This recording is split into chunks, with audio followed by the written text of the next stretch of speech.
뵙게 돼서 반갑습니다. 저는 선박해양플랜트연구소 해양 PNT 연구단의 박상현이라고 합니다. 오늘 해양 PNT의 리질리언스라는 주제를 가지고 말씀드리도록 하겠습니다. 여러분들은 해상에서 위치 정보, 선의 정보, 항법 정보, 시각 정보를 어디로부터 얻으시나요? 아마 이런 질문을 드리게 되면 당연히 GPS, 위성항법 시스템이라고 말씀하실 것 같습니다.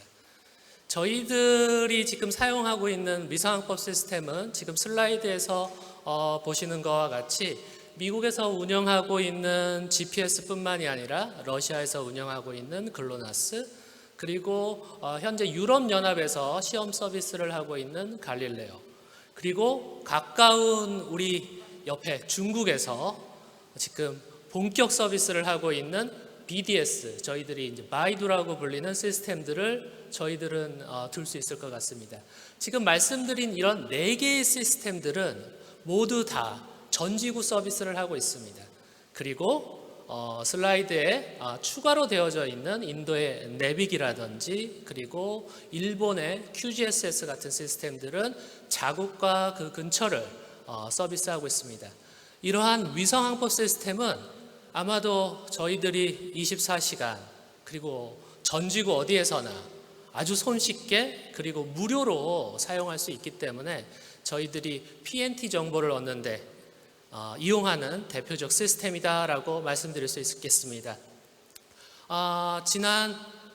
지난주였죠. 21일 날 아마 나로가 발사가 되면서 우리나라에서도 우리 문재인 대통령님께서 KPS, 한국형 위성항법 시스템, 코리안 포지셔닝 시스템에 대한 언급을 하셨습니다. 내년서부터 개발을 시작을 해서 2027년에 첫 번째 위성을 발사를 하고요. 그리고 2035년에는 우리나라도 드디어 8개의 위성으로 우리나라를 포함한 주변 국가들한테 위성항법 정보를 제공할 수 있게 된다라고 말씀드릴 수 있겠습니다.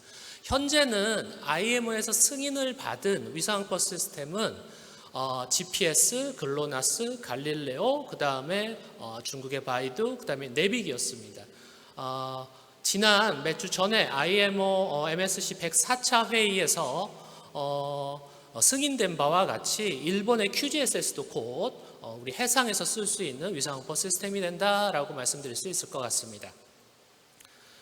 이러한 위성항법 시스템은 지금 GPS가 24개, 현재는 30개의 위성들이 운영을 하고 있고요. 전 시스템들 다 보게 되면 지금 이렇게 저희 지구 머리 위에는 많은 시스템이 있다라고 볼 수 있겠고요. 현재는 약 한 140여 개의 위성항법 시스템들이 운영되고 있습니다. 이론적으로 말씀드리면 저희 머리 위에는 적어도 60개에서 70개 정도의 관련 시스템들이 있다라고 말씀드려야 될 것 같습니다. 이렇게 손쉽게 사용할 수 있는 저희들이 위치 정보를 얻을 수 있는 위성항법 시스템 이용하면 되는데 왜 저희들이 리질리언스라고 하는 신뢰성이라고 하는 부분을 이야기하게 된 걸까요? 바로 위성항법 시스템이 갖고 있는 취약성 때문입니다. 조금 더 어렵게 말씀을 드리면은 저희들이 전파 간섭에 굉장히 취약하다라고 말씀드릴 수 있겠습니다.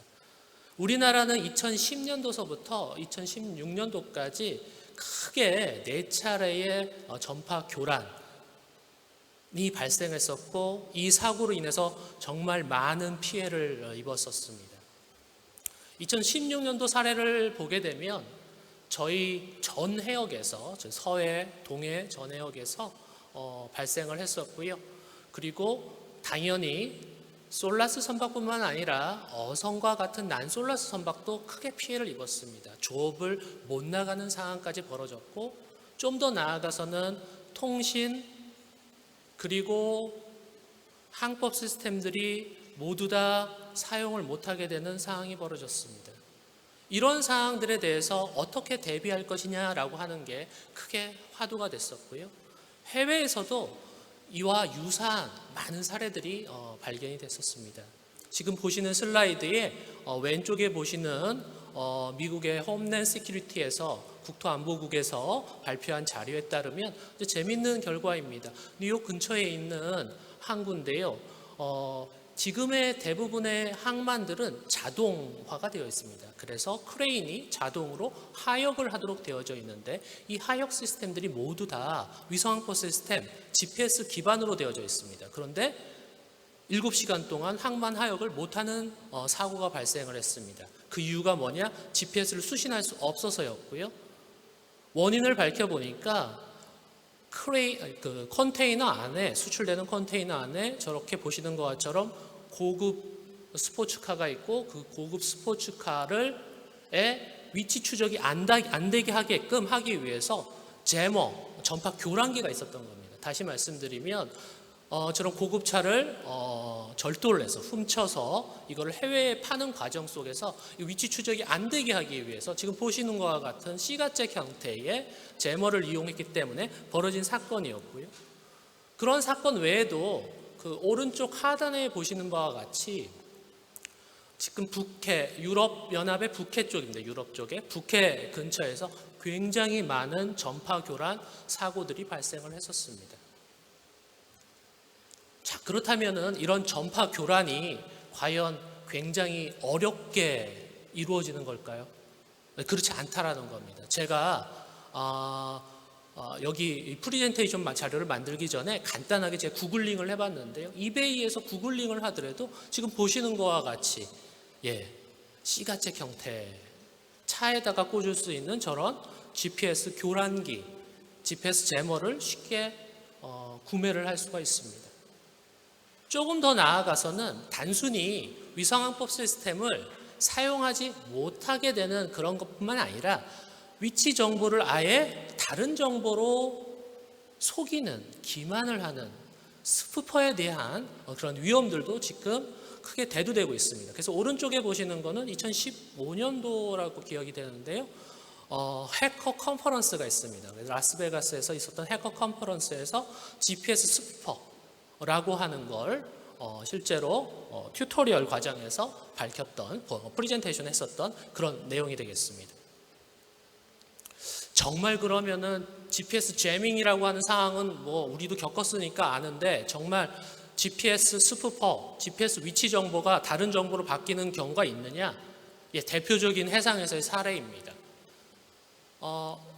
왼쪽에 보시는 그 화면을, 왼쪽에 있는 화면을 보시게 되면 어떤 선박이 대양에 나가가지고 레이더를 켜가 AIS 정보를 받습니다. 그 주변에 다른 선박들이 있는 겁니다. 다른 선박들이 AIS 정보를 통해서 다른 선박들이 주위에 있는데 선박들이 안 보이는 거예요. 그 다음에 레이더를 돌려도 역시 마찬가지로 에코, 선박이 있다라는 회신이 안 옵니다. 전파 회신이.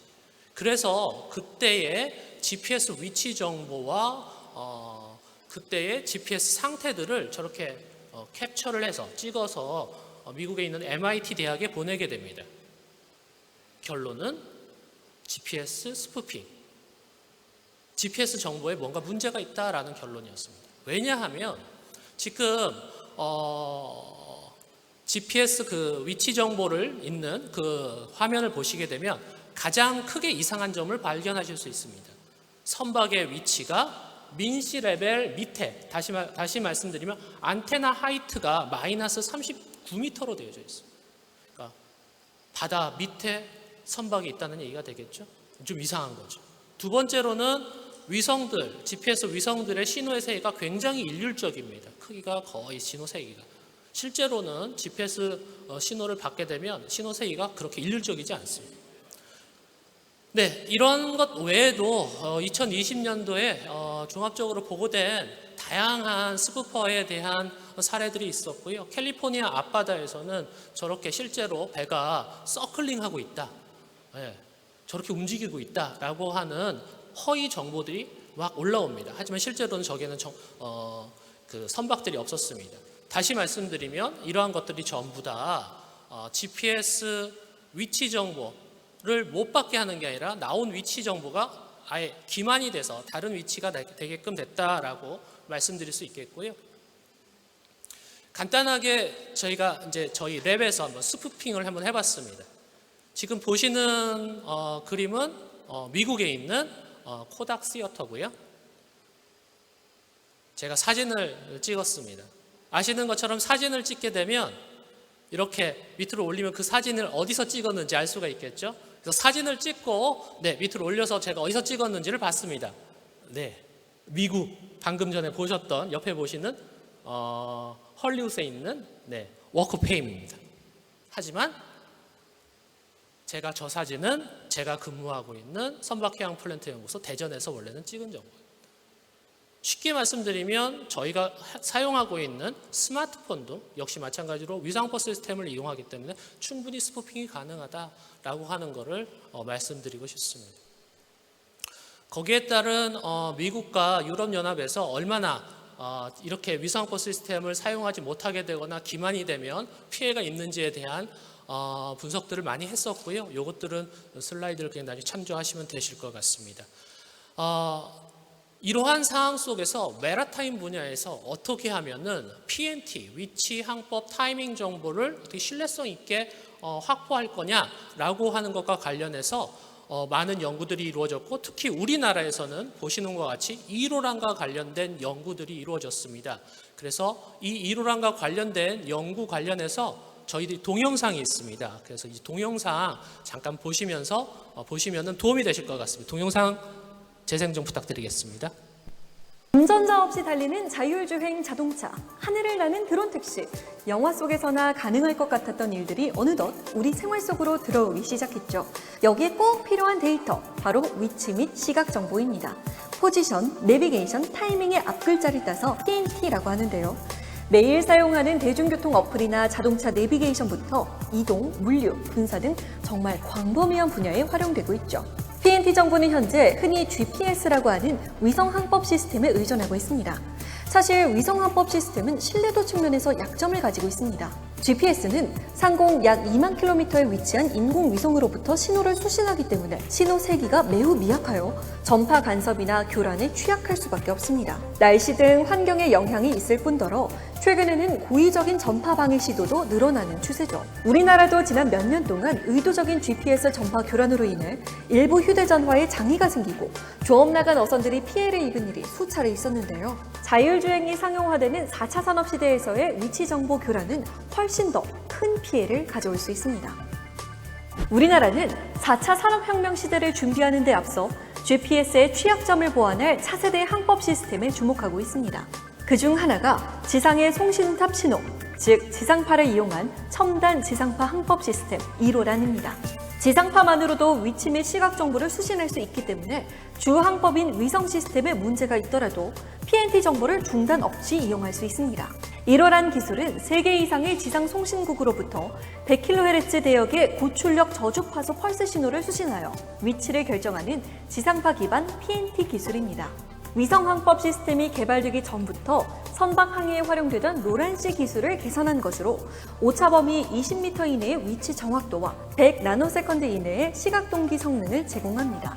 해양수산부는 2016년부터 이러한 기술 개발을 시작하여 현재는 개발을 완료하고 서해 아라뱃길의 성능 실증을 추진하는 단계입니다.